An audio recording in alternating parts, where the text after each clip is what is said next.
Alhamdulillah, Alhamdulillah, all praises to Allah, all praises to Allah. Alhamdulillah, Alhamdulillah, all praises to Allah, all praises to Allah. I never thought about. Bismillahirrahmanirrahim. Talim kita hari ini ke puncak talim ruqyah syariah. Kita awali meruqyah mandiri diri kita sendiri. Dan ini udah bukan ijazah, insya Allah bisa. Nah, jadi jangan keandung aja ya. Mesti baikin diri dulu, baru baikin orang. Ya. Disimak pelan-pelan saja kaji ini, insya Allah banyak manfaatnya karena sulit didapat. Ya. Langsung ke tajuk risalah. Assalamualaikum warahmatullahi wabarakatuh. Waalaikumsalam warahmatullahi wabarakatuh. Sebelum talim, seperti biasa kita kuatkan lagi keislaman kita. Talqin zikir tentunya hanya ditujukan kepada Allah. Sama-sama kita lafazkan asyhadu alla ilaha illallah wa asyhadu anna muhammadur rasulullah. Shalawat umi Allahumma sholli ala sayyidina Muhammadin nabi ummi wa ala alihi wa sahbihi wa salim. Istighfar. Astaghfirullahaladzim, Astaghfirullahaladzim, Astaghfirullahaladzim. Doa marifat. Ilahi anta maksudi waridhoka matlubi atini mahabbataka wa ma'rifataka. Toharo 3 kali. La ilaha illallah, la ilaha illallah, la ilaha illallah. Nafi isbat la ilaha illallah, la ilaha illallah, la ilaha illallah, la ilaha illallah, la ilaha illallah, la ilaha illallah, la ilaha illallah. La ilaha illallah Muhammadur Rasulullah. Ila hadiniya solihi wa ila hadrati Syekh Abdul Qadir Jailani bi syafaat Nabi Muhammad bismillah. Waridullahi ya Allah, ya Allah, ya Allah. Inna kala kulli syai'in qadir, takdir hajatina pasang niat ridha Allah.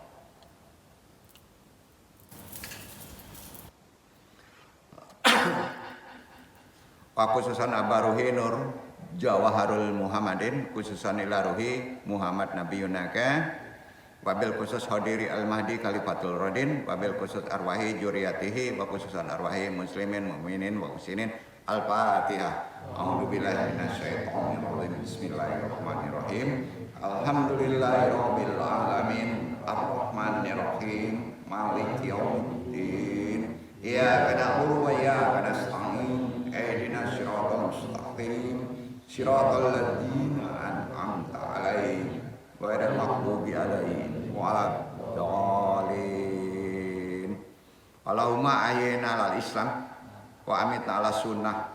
Allahumma anta rabbi la ilaha illa anta khalaqtani wa ana abduka wa ala ahdika wa wadika masatatu a'udzubika min syarri ma sana'tu abu laka bi nikmatika alayya wa abu dzanbi faqirli fa innahu la yakfir junuba illa anta. Allahumma ya qadiyal hajat Allahumma ya kafial muhimmat, Allahumma ya dafial baliyat, Allahumma ya rafi'u darajat, Allahumma ya safi'al amrad, Allahumma ya mujibad da'wat, Allahumma ya arhamar rahimin.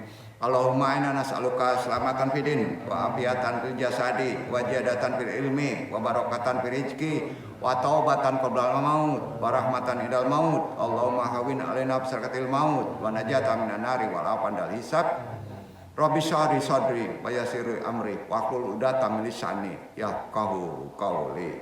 La haula wala quwata illa billahil aliyil azim. Alhamdulillahirabbil alamin. Jazakumullah khairan katsira. Alhamdulillahirabbil alamin. Hari ini kita masih bisa diberi waktu untuk datang ke tempat ini bertolebul ilmi. Alhamdulillah alladzi khalaqal insana min tinin wa ahsana suratahu bainal alamina wa ja'ala lahul qalba wal aqla wal iyana aina nikmatan azimatan la tu'adu wala tusyad wa yus'alu anha yaumadini. Asyhadu an la ilaha illallah wa la syarikalah ilahun rahimun karimun mubinun wa asyhadu anna muhammadan abduhu wa rasuluh shadiqul wa'di amin. Allahumma sholli wa sallim wa barik ala sayyidina Muhammadin wa ala alihi wa sahbihi ajmain. Amma ba'du. Tentunya segala puji bagi Allah yang telah menciptakan kita manusia dari tin tanah, lalu menyempurnakannya bentuknya di tengah-tengah alam dan menjadikan baginya hati, akal, dua mata. Jelas suatu nikmat besar yang tidak dapat dihitung jumlahnya. Kita banyak bersyukur dan tidak dapat dihitung lagi. Tentangnya ia akan ditanyai nanti, tanggung jawab di hari kiamat. Aku bersaksi bahwa tiada Rob selain Allah, satu-satunya yang maha pengasih, maha pemurah, maha terang. Dan aku bersaksi Muhammad adalah hamba utusannya yang menepati janjinya dan dapat dipercaya. Ya Allah, limpahkan sholawat salam kepada beliau Muhammad sallallahu alaihi wasallam berserta sahabatnya. Hadirin yang berbahagia, pada kesempatan hari ini tajuk taklim sudah jelas tadi disebut. Coba antum bahas sebagai pentaklim ruqyah syariah ya. Ini agak panjang tapi antum coba simpulkan pelan-pelan, dan hari ini coba antum bahas sampai kita bisa memahami meruqyah sendiri. Itu yang paling penting ya. Karena ruqyah itu tidak diteorikan tapi harus diamalkan. Karena ini ilmu yang sudah mulai seperti tergeser dengan medis, aneh. Padahal medis belajar dari ruqyah. Kan lucu nih ya. Amma ba'du, kita pahami dulu perkara ruqyah. Ruqyah sudah bukan hal asing dalam ajaran Islam ya, semua tahu. Orang Islam tahu ya. Bahwa di dunia Islam itu, ajaran Islam ada suatu ilmu yang disebut untuk pengobati, disebut ruqyah. Ya. Jelas sudah dikenal sama muslim mukmin karena merupakan salah satu ikhtiar pengobatan yang dianjurkan Nabi. Ingat, itu dianjurkan Nabi loh.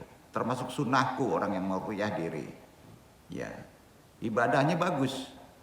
Jadi seharusnya bagi seorang muslim yang beriman, ya, ruqyah bukan dijadikan pengobatan alternatif. Berdosa. Jadi sebelum ke dokter, ruqyah dulu. Ke dokter itu alternatif. Paham nggak? Karena kita muslim. Iya. Jadi meruqyah dulu. Ruqyah arti secara bahasa itu kan berdoa. Kalau kita sakit, ya Allah, kuatkan saya sakit, ya Allah, sembuhkanlah, jangan yang meninggalkan bekas, ya Allah. Itu udah meruqyah secara umum ya. Jadi arti ruqyah itu berdoa sebetulnya. Nah, itu arti ruqyah secara umum ya. Kan nggak mungkin kita nggak berdoa, ya kan? Nah maka ruqyah itu sunnah Rasul. Nah di sini yang mesti kita pahami. Sekarang kalau mau ke dokter berdoa dulu atau langsung ke dokter? Kalau Muslim kan berdoa dulu. Ya. Ya Allah, dengan wasilah dokter ini mudah-mudahan Allah berkehendak. Bukan karena dokter ini aku sembuh. Itu yang keren. Tapi karenamu aku disembuhkan. Gitu. Nah itu tanaman, itu itikad. Ruqyah itu secara umum artinya berdoa. Hukumnya menjadi sunnah. Kalau kita sakit nggak berdoa kan lucu. Ya, jadi ruqyah itu bukan alternatif. Tapi keharusan kalau kita ditimpa ujian sakit, baru kita alternatif. Gitu ya. Jadi pilihan pertama kalau kita diuji sakit. Begitu juga kalau kita tersandung rezeki, sulit. Pilihan utamanya apa? Berdoa dulu baru ikhtiar. Betul kan? Bukan ikhtiar dulu baru doa. Ya. Bahkan ada yang menyebutkan zikir dulu baru doa. Zikir, doa, ikhtiar. Tuh. Maka kalau ditanya zikir dulu, doa dulu. Zikir dulu. Mengagungkan Allah, baru bermohon, baru ikhtiar. Ya, jadi sama juga. Ruqyah itu kan tadi dijelaskan doa.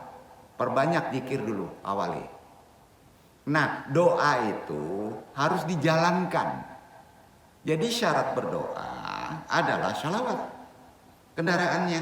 Jadi setelah la ilaha illallah subhanallah alhamdulillah wa la ilaha illallah wallahu akbar, itu zikir tuh. Allahumma sholli ala Muhammad wa ala ali Muhammad, lalu angkat tangan. Pakailah doa. Boleh bahasa ibu, tapi sebaik-baik doa adalah yang dicontohkan mat surat Quran.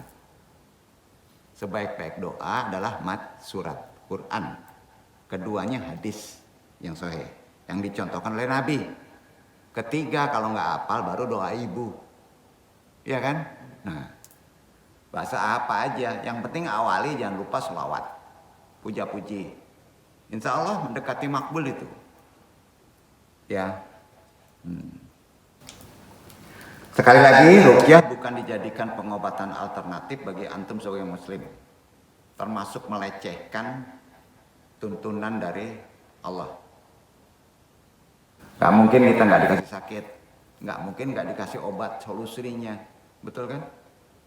Iya kan? Nah, pilihan pertama pengobatan tatkala seorang muslim tertimpa penyakit, pilihannya apa? Akidah kita ruqyah. Ruqyah diri dulu. Kalau ruqyah diri nggak berhasil, sebaiknya tanya kepada ahlinya. Nah itu dia. Insya Allah keluar duit banyak nggak? Ayo tanya. Kita kuik mati miliaran nemu kupak. Alakannya kicu.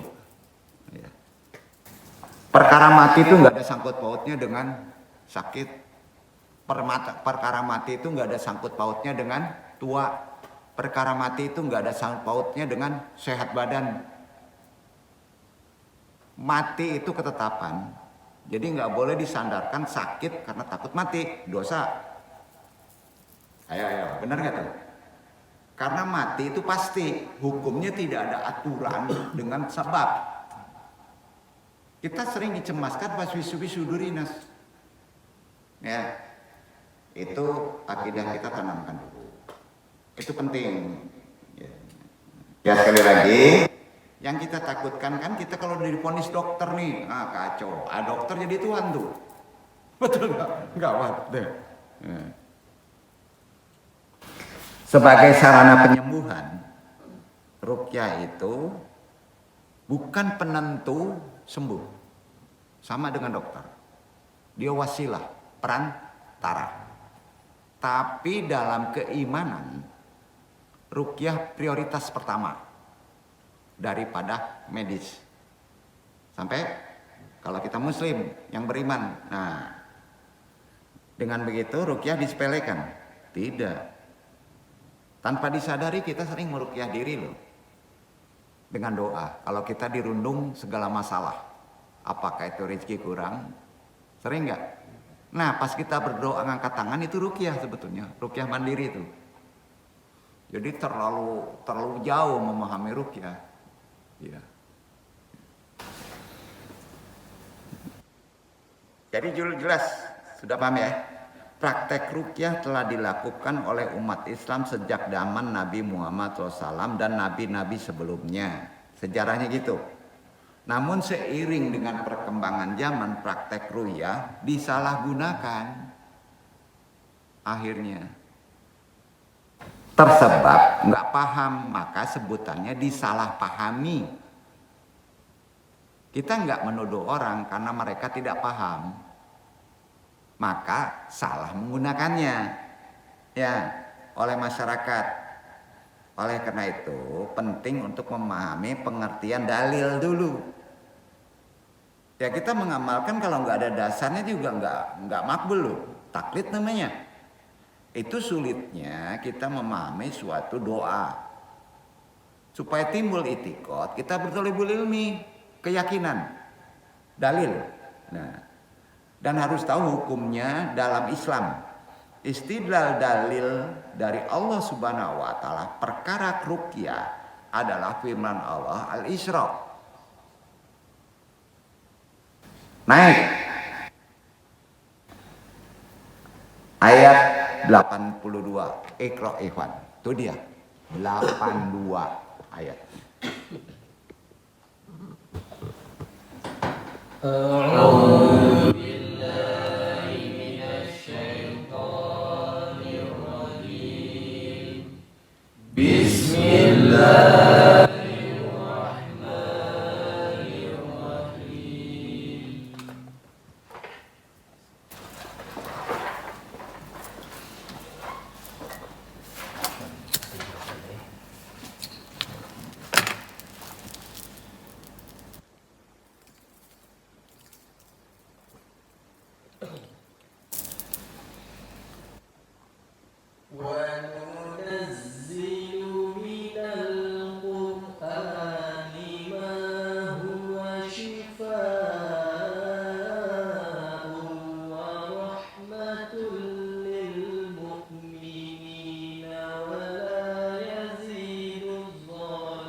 Dan kami turunkan dari Al-Quran itu suatu yang menjadikan penawar dan rahmat bagi orang-orang yang beriman. Dan Al-Quran itu tidaklah menambah kepada orang-orang yang zalim selain kerugian. Jelas? Quran itu diturunkan sebagai syifa, penawar, obat. Benar kan? Enggak itu aja. Kok nggak yakin ya? Itu Allah nunjukin kan? Itu obat itu. Quran tuh, makanya datang ke sini baca Quran itu jadi obat gitu. Nggak perlu minum, ya. Beribadah lagi, dapat pahala lagi. Nah, keren gak tuh ajaran Islam? Dan rahmat bagi orang-orang beratnya apa? Bagi orang yang beriman. Sedangkan bagi orang-orang yang jolim, yang nggak beriman, baca Al-Quran sering menjadi kerugian loh. Karena tidak diilmui. Karena akidahnya nggak kuat. Hati-hati. Ya, itu gunanya thalibul ilmi. Kita bahas sedikit ya. Kata syifa di ayat tadi. Kan ada kata syifa tuh. Ya kan? Artinya penawar. Obat itu kan penawar. Bisa diartikan obat. Syifa itu artinya penawar. Bahasa umumnya obat. Pada ayat tadi menunjukkan bahwa Al-Quran bisa menjadi obat. Iya kan? Nah, baik untuk penyakit rohani juga penyakit jasmani. Hati-hati itu. Bukan rohani aja. Karena orang menganggap ruqyah ini penyakit jiwa, penyakit rohani aja. Salah. Salah, Pak. Awal-awal ruqyah itu untuk penyakit jasmani sejarahnya. Contoh kalajengking, bacain ruqyah. Hilang tuh dulu. Patok ular gurun yang berbisanya luar biasa daripada kobra, cepat dikeruqyah, dibacain, dielap, diusap, sembuh. Karena kekuatan akidah dari ayat itu menjadi penawar. Nggak diapa-apain, bayangin. Nggak percaya itu, nggak beriman antum, itu sejarah. Ada hadisnya. Nah, kenapa nggak bisa dipraktekkan sekarang? Kuncinya satu, karena nggak mau mendalami. Sama ya? Kita dalami sekarang. Insya Allah.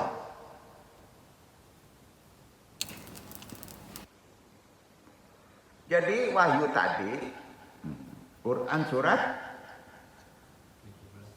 Al-Isra naik tuh, tinggi. Ayat berapa? Spiritual yang sering gamang. 2 itu bidayah. Itu kalau gamang itu pelin-pelan. 2 itu kan pelin-pelan, bingung.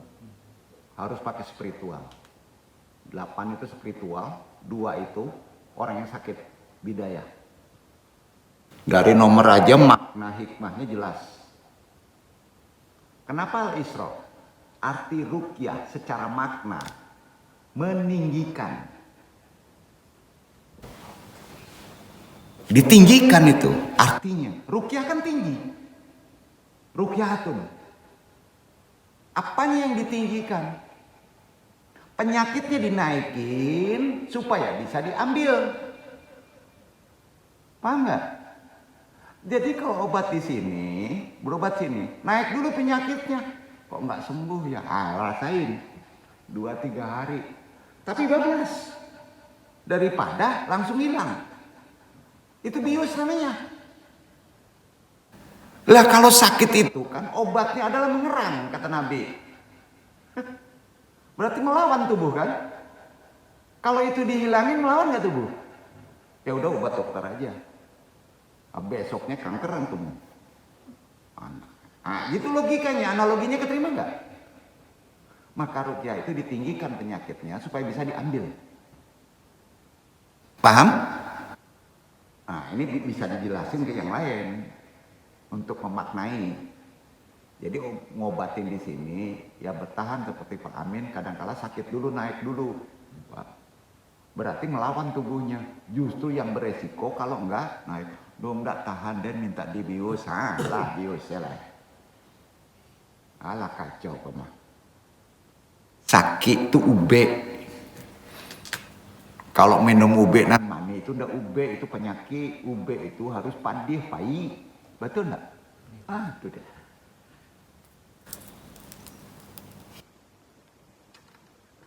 Jadi kunci ruqyah tertinggi adalah iman. Percaya nggak ayat Allah itu aja. Ya. Insya Allah semua ini pada beriman lah. Karena Anung jelasin ya. Naikkan terus. Maka ucapan bismillah aja menjadi obat penawar yang paling keren. Bismillah aja. Bayangin tuh. Karena kita sering ragu. Paham ya? Jadi gini. Begitu juga Allah Ta'ala berfirman. Surat kedua sandaran dalilnya. Quran semuanya ruqyah. Bukan hadis. Fussilat ayat 44 menyeimbangkan. Baca Fussilat 44.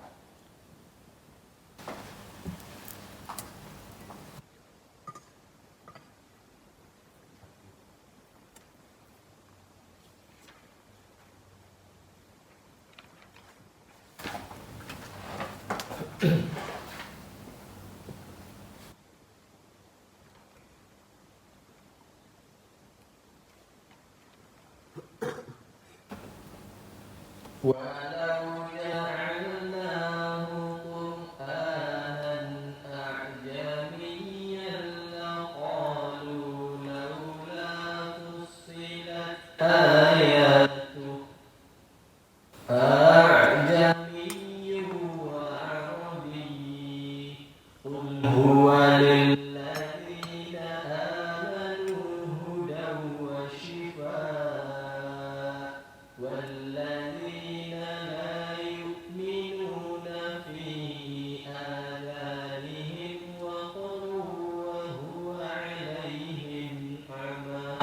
هنالك ينادون من مكان بعيد Dan jikalau kami jadikan Al-Quran itu suatu bacaan dalam bahasa selain bahasa Arab, tentulah mereka mengatakan, mengapa tidak dijelaskan ayat-ayatnya? Apakah patut Al-Quran dalam bahasa asing, sedang Rasul adalah orang Arab? Katakanlah, Al-Quran itu adalah petunjuk dan penawar bagi orang-orang yang beriman. Dan orang-orang yang tidak beriman pada telinga mereka ada sumbatan. Sedang Al-Quran itu suatu kegelapan bagi mereka. Mereka itu adalah seperti orang-orang yang dipanggil dari tempat yang jauh. Coba perhatikan ayatnya ya, dong coba tafsirkan sedikit saja. Al-Quran itu petunjuk dan penyembuh. Benar kan? Petunjuk dan penyembuh bagi orang-orang yang beriman. Betul kan? Maka pelajari, ya, pelajari. Pengobatan Islam itu pelajari, ada sandaran dalilnya. Ruqyah itu kalau di Andung wajib dipelajari kondisi sekarang. Jangan disunahkan. Paham ya? Kalau antum sudah ahli di ruqyah, antum banyak pahala bisa nolong orang. Jangan minta upah. Allah yang ngasih upah. Paham tuh? Kita disehatkan, mungkin banyak menolong, mungkin banyak rezeki. Rezeki itu termasuk sehat. Jadi hidup itu tidak boleh nggak mau tahu sekarang. Paham ya? Tolong saja. Insya Allah antum sehat. Insya Allah antum berrezeki. Kenapa susah masalah? Sampili. Sampili itu bukan karena ceke uang. Nolong nggak mau tahu sebelahnya. Itu aja. Udah bantu aja deh. Kondisi sekarang bukan tugas pemerintah aja. Kita umat Islam bantu yang perlu bantuan. Bantu saja. Bantu itu nggak perlu dengan uang. Ilmu menolong dengan ruqyah. Tidak mau karena menganggap sepele ruqyah, dengan doa aja. Udah ruqyah tuh. Kan kemarin udah disebut gimana kita mau membantu orang. Kalau diri kita juga perlu dibantu, maka ruqyah dulu diri. Ini poinnya ke situ dulu. Ya. Ayat tadi sudah jelas ya. Jadi ruqyah kalau kita dapatkan dari ayat tadi gimana? Tidak boleh pakai bahasa lain, harus dengan bahasa Al-Quran. Karena Al-Quran diturunkan di Arab. Ada keterangannya. Sampai jadi kalau ketemu pengruqyah dengan bahasa Indonesia, bahasa Minang, namanya mantra, lari zelah. Kacau secara syariat tuh. Keterangannya jelas tuh. Ya, lari aja, nggak usah. Karena sudah menyalahi syariat. Itu poinnya. Maka kalau perlu ya, kelemahan kita apa? Kurang paham di bacaan Quran. Maka ambil ahlinya, orang yang pandai membaca Quran dan mengerti makna qiraatnya, tajwidnya. Ya. Sampai ya, makanya ayat Quran yang dipakai untuk ruqyah itu enggak sulit. Banyak di Al-Baqarah. Enggak begitu susah. Ya. Allah Maha Adil loh. Ya.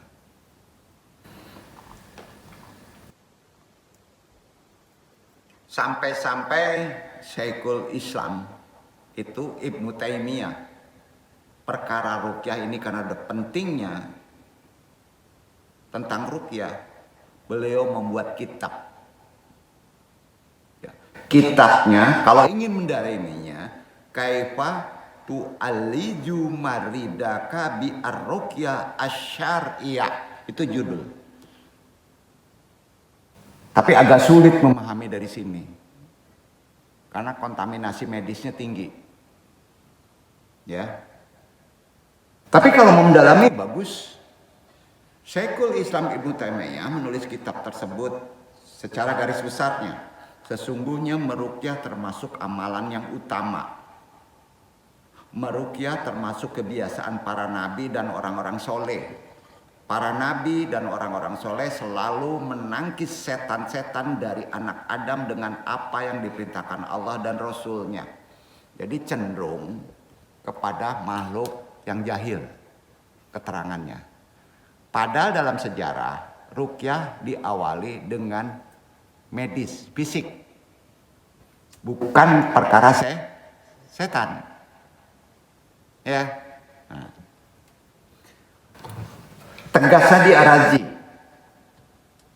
Arazi juga mengatakan begini, jika mayoritas filsuf, ahli pikir, ahli pembuat hikmah, buat jimat, kadangkala bisa menyembuhkan dengan bacaan-bacaan selain Quran. Betul, kalau Allah sayang. Maka jelas Al-Quran pasti akan lebih manjur seharusnya. Kenapa? Karena mendapat legalitas teologis. Ada ketetapan teologisnya, ada ketetapan akidahnya. Dari Rasulullah SAW sendiri menyampaikan, man lam yatadawa bil Qur'ani lam yasfihilah. Ini ditafsir oleh Arazi, kitabnya Al-Kabir, juznya 21, halaman 34. Siapapun yang tidak mencari kesembuhan dengan Al-Quran, kata beliau, maka Allah tidak akan memberikan kesembuhan baginya. Akan diuji-uji terus. Bersyukur kalau ada orang sakit, langsung diruqyah. Maka biasanya setelah diruqyah, pasti dia ikhtiar medis, ada penyembuhan. Sampai? Jadi ruqyah tidak bisa berdiri sendiri. Ruqyah pun harus bekerja sama dengan pengobatan medis. Kalau di Islam namanya para tabib, herbalis, huzama, bekam, itu medis. Ya, ada obat-obatnya, itu ketabiban. Nah, Andu menyimpulkan meruqyah secara ruhani dulu. Tapi Nung jelaskan nanti bab untuk hal yang sifatnya herbalis itu banyak banget, nggak perlu diterangkan karena itu boleh dilihat kayak buku katalog. Kalau sakit kepala nih obatnya, ramuannya begini sama dengan medis. Tapi yang paling penting esensinya, ruhaninya, kejiwaannya. Minum obat esensinya nggak dijalani tetap juga kacau, nggak sembuh. Nah ini penting ya. Jadi tidak jauh beda. Begitu juga Imam Al-Qurtubi dalam tafsirnya menyebutkan kata syifa memiliki arti obat bagi penyakit medis. Dengan metode ruqyah, meminta perlindungan kepada Allah. Semisal Al-Qurtubi mendasari menjelaskannya dengan hadis panjang, menjabarkan hadis ini. Okay. Ini ruqyah awal sekali zaman Nabi yang disandarkan bukan ke ruhani, tapi ke medis. Ini jarang dijabarkan. Bismillahirrahmanirrahim. Hadat tanah Abu Sa'idin il-Kuduri anna Rasulullah alaihi wassalam ba'ata syariatan alaiha Abu Sa'idin famarra bi qaryatin fa ida malikul qaryati ladihun fasa'anahum ta'aman falam yuta'imuna walam yunjiluna. Abu Sa'id Al-Kuduri radhiyallahu anhu telah menceritakan kepada kami bahwa Rasulullah SAW pernah mengutus sekelompok pasukan dan Abu Sa'id berada bersama mereka di pasukan itu. Pasukan itu kemudian melewati sebuah perkampungan. Ketika itu pemimpin kampung itu digigit hewan melata ular. Kami lalu meminta makanan kepada kampung sana.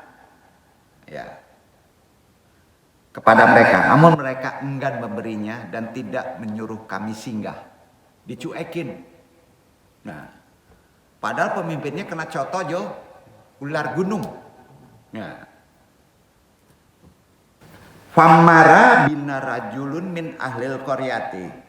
Faqala ya masyar al-arabi hal minkum ahadun yusinu an yarqiya innal malika yamutu qala Abu Syaidin fa ataituhu wa qaratu alaihi fatihatal kitabi fa afaka wa bara'at fa ba'ata ilaina bin nujuli wa ba'ata ilaina bisyai.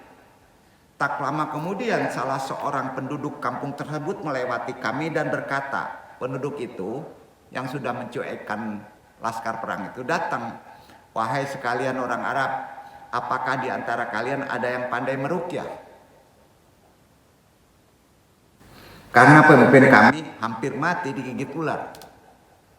Abu Said berkata, Abu Said itu jago ruqyah. Aku lalu mendatanginya dan membacakan surat Al-Fatihah kepada pemimpin itu. Al-Fatihah saja yang dibaca. Ia siuman dari tidak sadar, kemudian sembuh. Ia lalu memberi kami singgah di rumahnya dan memberi kami 1 ekor domba. Upahnya. Nah, selanjutnya fa'akana al-tata'ama ana wa ashabi wa abawa an yakulu minal ganami hatta ataina Rasulullah sallallahu alaihi wasallam fa akbara tuhul khabar faqala wa ma yudrika annahi ruqyatun qultu ya Rasulullah syai'un ulqiya fi rawai qala fakulu wa ataimuna minal gana. Setelah itu kami menyantap makanannya. Namun mereka enggan memakan domba tersebut. Ketika kami sampai kepada Rasulullah SAW, aku menceritakan hal tersebut kepadanya. Ini takut dianggap upah nih, maka cerita sama Nabi. Mendengar itu Rasulullah berkata, apa yang membuatmu tahu bahwa ia adalah ruqyah? Abu Said berkata, wahai Rasulullah, ada sesuatu ilham, kata Abu Said, yang dibersihkan di hatiku. Rasulullah pun bersabda, ini sabda, kalau begitu makanlah dan berilah kami makan dari domba tersebut. Dibolehkan, karena dia ikhlas memberi. Hadis riwayat Daraqutni nomor 3018, Al-Qurtubi Al-Jami Al-Aqimi Qur'ani juz 10 halaman 315. Dasarnya itu. Jadi pertama kali dalam sejarah ruqyah itu apa Pak? Ruqyah fisik. Bukan perkara jin. Sekarang banyak penyakit fisik kan? Larinya ke dokter kan? Dulu pakai Al-Fatihah cespleng. Padahal Abu Kurdi itu didapatkan dari ilham. Meruqyahnya melalui Al-Fatihah. Maka disitulah dia dianggap jago ruqyah. Jadi ruqyah itu juga bukan mengandalkan belajar saja, termasuk bakat. Sampai maka tanya ahlinya, kalau kita boleh diikhtiarkan belajar boleh. Syukur-syukur kita mendapat ilham. Paham ya? Nah, ini penting. Jadi melalui ayat Al-Quran dan hadis tadi, jelas dasar praktek ruqyah harus oleh muslim zaman sekarang. Itulah ajaran Islam. Sepakat? Pengen irit? Mahirkan ruqyah. Masih banyak ayat dan hadis yang lainnya yang dijadikan dasar oleh para ulama terkait keabsahan ruqyah. Sejumlah ulama bahkan menulis kitab khusus menjelaskan metode pengobatan secara komprehensif seperti kitab ensiklopedia berjudul Mausu'atur Ruqyah fi Ilazis Siri wa Tahdil Jinni Wasyaitanin, karya Abu Bara Usman bin Yasin Al-Mani. Lalu bagaimana praktek ruqyah yang tidak menggunakan ayat Al-Quran dan tidak menggunakan matsur dari Quran? Tidak diajarkan pula oleh Rasulullah. Ini pertanyaan sering muncul. Ya. Pasalnya ada praktek ruqyah yang menggunakan bacaan-bacaan khusus bukan bersumber dari Al-Quran dan hadis. Seperti pengobatan-pengobatan, zikir menggunakan asma Suryani. Ya, asmanya Suryani, yaitu bahasa kuno yang banyak ditemukan dalam pengobatan-pengobatan khususnya Ahlul Hikmah. Sebaiknya jauhi dulu kalau nggak paham. Kecuali kita paham. Takut menggeser ke akidah. Tapi ya. Nah, untuk menjawab tadi bisa membaca pemaparan Ibnu Hajar Al-Haytami. Kita dalami dulu perkara ruqyah ini.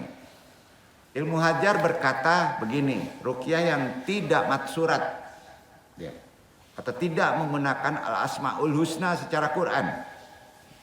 Wahai tahu kan fil ruqyati ismun suryaniyun matalan lam yazid asti amal wa qiraatan wala kitabatan ila in qala ahadun min ahlil ilmi mautuki bihim inna madlul dalika ismi manada jaidun la anatil ka asma al mujalatal ma'ana qad takunu dalatin ala qawfrin au muharimin kama syaraha bihi aimatuna falidalika haramuha qabla ilmi manaha. Jika dalam praktek ruqyah seumpama terdapat asma Suryani bahasa Arab kuno, maka tidak boleh membaca dan menuliskannya kecuali mendapat legalitas dari orang yang kompeten di bidangnya. Sebab asma-asma yang artinya tidak diketahui taklid terkadang bisa mengarah pada kekufuran atau keharaman. Demikian menurut imam-imam kami. Sebab itu para ulama mengharamkan sebelum tahu maknanya. Gini, kalau antum di ruqyah mendengarkan tidak paham maknanya, tanyakan kepada pengruqyah. Enggak boleh taklid. Karena akal kita harus menerima pemahaman dalam ruqyah. Itu yang sering tidak tahu. Duduk. Makanya untuk jadi pengruqyah harus paham apa yang dibaca. Maka insya Allah makbul, sembuh. Duduk nggak? Karena ruqyah memerlukan kejelasan pikiran. Tidak boleh taklid. Itu hukum ruqyah. Paham ya? Paham ya? Nah, yang disebutkan tadi Ibnu Hajar Al-Fatawa Al-Faqihah Al-Kubro Juz 1 halaman 37 itu kitabnya. Dari penjelasan Ibnu Hajar tadi dapat kita pahami bahwa kita harus hati-hati dengan pengobatan menggunakan zikir-zikir yang tidak matsurat, zikir-zikir yang tidak bukan al-asmaul husna, zikir-zikir yang tidak kita pahami maknanya. Tidak terdapat dalam Al-Quran, tidak diajarkan oleh Nabi. Jadi pengguna harus tahu artinya terlebih dahulu. Ya, di Quran juga harus tahu, di Sunnah pun harus tahu. Maka itu salah satu syarat penyembuhan, paham ya? Nah, dan yang tidak kalah pentingnya memiliki guru. Sanad. Pengruqyah itu ada sanadnya. Ada gurunya, ada sambungannya. Sekedar contoh, penggunaan asma Suryani seperti pada asma Brihitiyah. Walaupun agak pusing tapi Anda mesti menjelaskan dulu nih. Yang dijelaskan oleh Abu Abad Ahmad bin Ali Al-Buni dalam Mamba Usuli Hikmah. asma tersebut berjumlah 14 dan semuanya memiliki arti yang jelas, sama seperti Asmaul Husna. Zikir Suryani ini tidak bisa diamalkan sembarangan, harus ada gurunya dan gurunya harus menjelaskan dan harus bersanad jelas. Jadi kesimpulannya, pengobatan dengan praktek ruqyah diperbolehkan dalam Islam. Banyak ayat Al-Quran dan hadis yang menjadi dasarnya. Tapi kalau kita nggak jelas, tanyakan. Ya, dengan catatan jika ada praktek pengobatan demikian tidak ditemukan landasannya secara baik dalam Al-Quran dan hadis, seperti penggunaan asma suryani yang tidak mau dijelaskan dengan pengruqyahnya, maka asalkan tahu artinya, sebaiknya kita hindari dulu. Walaupun tahu artinya, kadangkala si guru pun nggak tahu artinya. Nah ini bahayanya nih. Jadi taklid mereka. Kalau jelas sanadnya, ya boleh-boleh saja. Baik praktisi atau pasien ruqyah harus meyakini bahwa kesembuhan kunci. Kunci kesembuhan di ruqyah bukan karena ruqyah, karena Allah Subhanahu wa taala. Nah kan? Bukan karena obat mahal, tapi karena Allah berkehendak menyembuhkan. Itu kuncinya. Ya, itu kuncinya. Mendengar kata ruqyah, kebanyakan orang mungkin akan tertuju zaman sekarang pada praktek pengobatan mistis. Jangan bohong. Ambo ruqyah lah, pikiran awak bah.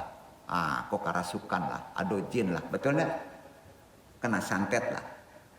Padahal sejarah ruqyah itu obat medis. Awalnya justru mang mistis itu setelah bergeser salah makna. Bukan nggak bisa. Tuh, ya. Jadi pengobatan mistis khususnya ruqyah untuk menangani penyakit-penyakit non medis seperti kesurupan, betul nggak? Kena guna-guna, santet, telu, gangguan makhluk jin goib lah, kuntilanak, hantu belau, ruqyah katanya, rumah di ruqyah, orang di ruqyah, kan gitu. Jangan bohong tuh. Makanya pas mendengar ruqyah, orang ketawa. Karasukan belum katanya, betul enggak? Ingat itu ada orang yang jahil tuh. Supaya menang medis, bro. Sejarahnya ada itu. Medis konvensional. Jadi ruqyah tidak selalu berkaitan dengan hal demikian. Sebab ruqyah awal dasarnya digunakan untuk pengobatan medis. Kan mesti dijelasin dulu nih. Nah, secara makna ruqyah kan artinya meninggikan atau mengangkat. Tinggi supaya bisa diangkat, Pak. Itu arti ruqyah secara makna. Maksudnya mengangkat penyakit, caranya dinaikkan supaya penyakitnya bisa diangkat. Itu arti makna. Paham ya? Jadi ruqyah itu ditinggikan, dikeluarkan supaya bisa diangkat penyakitnya. Itu ruqyah. Iya. Nah, sedangkan ruqyah syariah adalah pengobatan khusus secara Islami. Berarti ada ruqyah yang tidak syariah. Hindu ada ruqyah, Buddha ada ruqyah. Sama, artinya dinaikkan dulu penyakitnya. Sama.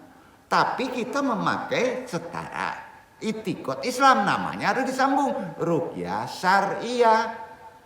Ya. Pengobatan Islam yang menggunakan ayat-ayat Al-Quran itu artinya. Korelasinya harus ayat Al-Quran dan doa-doa sahih yang didapat dari sabda Rasulullah SAW. Ya, untuk bisa menyembuhkan berbagai penyakit baik fisik maupun non fisik. Fisik dulu. Ruqyah ini dilakukan dengan membacakan ayat-ayat suci dan doa-doa. Ya, kemudian medisnya. Kalau kuat doa, kalau kuat Quran, semua esensi obat cuma satu. Air. Ini medisnya. Air. Seluruh yang datang kemari kena ruqyah dulu. Obatnya itu sih bara apa kok? Bara toples. Puta-puta di situ. Kalau obatnya penuh, paisnya ke apotek. Obat bikin tinggi, bikin canggih adalah air putih. Isi esensinya dengan doa. Maka diselidiki oleh profesor orang Jepang. Dengan menyebutkan kata-kata cinta saja, maka ini menjadi baik. Orang lain aja yakin, kenapa kita nggak mau berdoa dengan air? Nggak yakin. Unsur kehidupan air. Sampai? Nah, itu dia. Itu ajaran Islam. Jadi inti obat APC, Naspro kalau orang lama, vitamin, intinya ini. Tak kicu sewa. Kita hidupkan itu. Bersyukur air masih gratis, ada saatnya air mahal. Ayo. Ya. Jadi syarat kesembuhan yang terpenting adalah yakin bahwa kesembuhan datang dari Allah. Karena para praktisi ruqyah dan orang-orang yang diruqyah wajib yakin bahwa kesembuhan datangnya dari Allah, bukan dari ruqyah. Poin. Kesembuhan datangnya bukan dari ruqyah. Syirik antum. Kesembuhan datangnya dari dokter di Malaka yang canggih. Syirik antum. Sampai enggak? Bisa enggak tanamkan dalam hati itu? Kuatkan ya. Ya. Apapun penyakitnya kanker, kesembuhan bukan karena obat. Itu jalan tetap kesembuhan Allah yang menentukan. Jadi standar kesembuhan sama dengan waktu mati. Allah yang menentukan. Sampai ya? Ikhtiar untuk panjang umur bukan menentukan menggeser ketetapan Allah, tidak. Itu juga ibadah. Ya, meruqyah menjadi ibadah. Ya. Sampai ya? Nah. Jadi antum mempelajari ruqyah ini tidak boleh tergeser akidah. Itu poinnya. Karenanya meruqyah tidak mengandung kesyirikan. Itu hukum awal. Ruqyah terlarang mengandung unsur syirik. Poin. Sering diterangkan oleh ulama-ulama dulu, entah sekarang ya. Seperti meminta tolong kepada selain Allah. Atau menggunakan jimat yang bertentangan dengan syariat Islam. Jauhi. Syarat selanjutnya menggunakan kalamullah, Al-Quran harus. Asmaul Husna, puja-puji dulu. Bacaan ruqyah diharuskan dari ayat-ayat Al-Quran. Ya.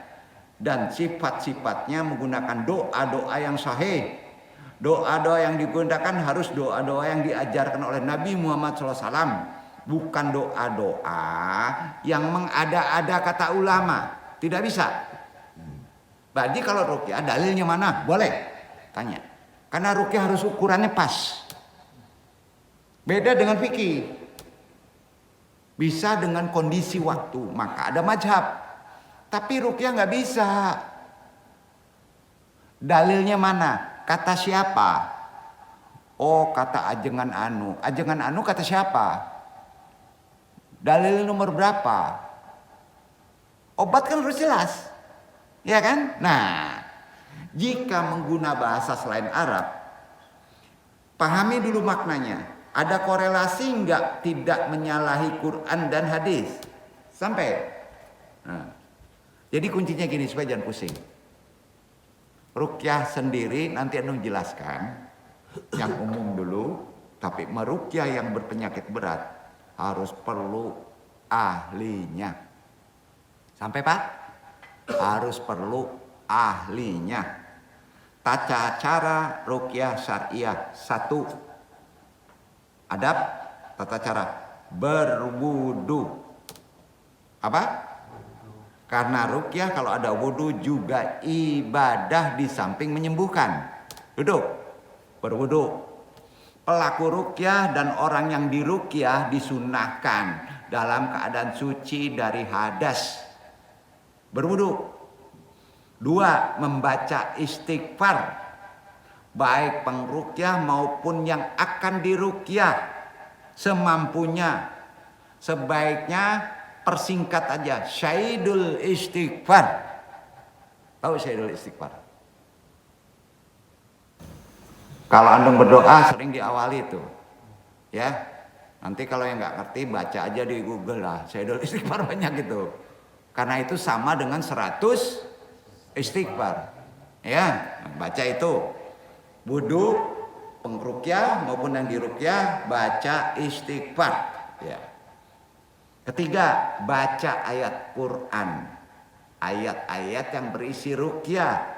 Di antaranya yang paling pokok. Ini dihafal, Al-Fatihah, hafal semuanya. Kalau nggak hafal Al-Fatihah, berarti antum nggak sholat. Iya kan? Yang kedua, ayat kursi, banyak yang hafal. Kalau belum hafal, hafalkan. Allahu la ilaha illallah al-hayyul qayyum. Ya, tolong poin-poin ruqyah. Ya, baik sendiri maupun orang lain. Pertama Al-Fatihah, kedua ayat kursi, ketiga Al-Ikhlas, banyak yang hafal. Ya, runut gitu ya. Keempat Al-Falaq, banyak yang hafal. Kelima An-Nas, Al-Fatihah, ayat kursi, Al-Ikhlas, Al-Falaq, An-Nas. Itu termasuk ayat wajib ruqyah. Sampai Pak? 5 itu. 4. Ini terkait ruqyah sendiri maupun ruqyah yang lain. Meniup, mengusap. Ada 2 metode. Ngusap. Ya. Itu sunnah Nabi. Ya. Setelah membaca ayat, tiupkan pada kedua telapak tangan tadi. Ringannya aja dulu. Pertama apa? Pelan-pelan. Berwudu. Kedua, istighfar. Ketiga, baca Al-Fatihah, langsung ayat kursi, Al-Ikhlas, Al-Falaq, An-Nas. Setelah itu membaca ayat tadi, tiupkan kedua telapak tangan. Pelan-pelan saja. Ya. Dan usapkan pada tubuh, dimulai dari kepala hingga ujung kaki. Usapkan ke tempat yang sampai. Kalau ke belakang kan kesulit. Sampai? Itu adab syarat berdasarkan sunnah Rasul keberapa? Keempat. Ya. Ini poin-poinnya. Nyinyir dong. Enggak, supaya jelas. Ya. Pertama wudu, istighfar, ayat ruqyah di Al-Quran, Al-Fatihah, ayat kursi, Al-Ikhlas, Al-Falaq, An-Nas. Tiup kedua tangan, ya. Setelah ditiup, lapkan dari kepala ke bawah, sampai ya. Kelima, baru berdoa. Masih ada wudhu nih, nggak boleh batal. Kalau batal, ulang dari awal. Poinnya itu, ya.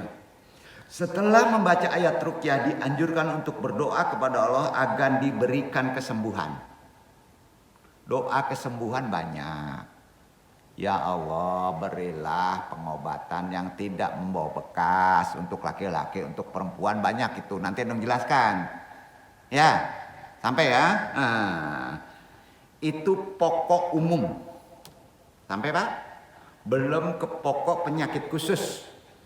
Nah, tadi kalau diamalkan, insya Allah Pak, 7 hari aja kamu, antum semuanya, nanti selama setahun gak ketemu sakit. Enak gak tuh? Ini bukan kata antum, banyak ulama ngomong, jumhur ulama. Ayo. Tapi kan kita tahu di situ alat penyembuh, dasar dalilnya apa, harus dijelaskan. Contoh ayat-ayat ruqyah, Al-Fatihah, ayat kursi, Al-Ikhlas, Al-Falaq, An-Nas.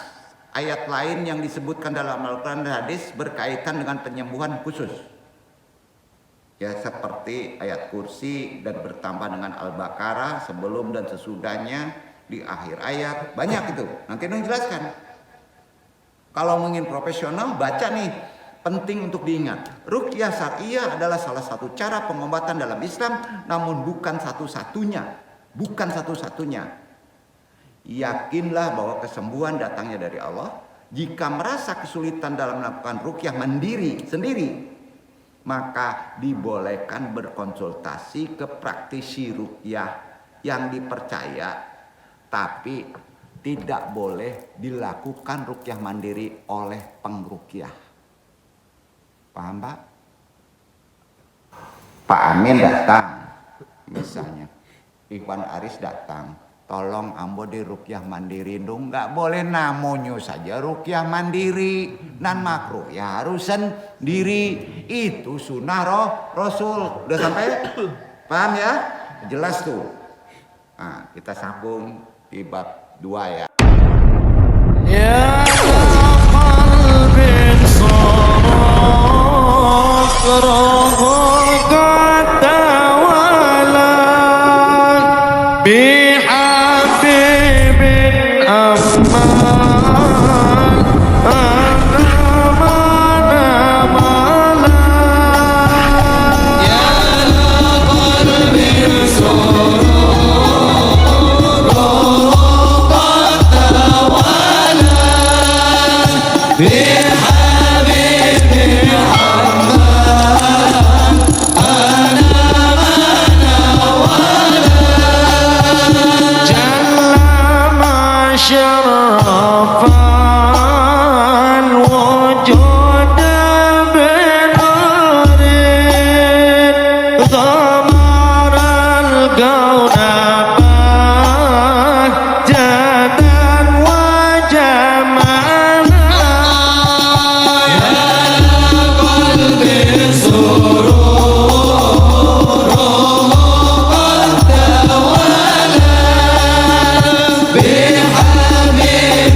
Yusuf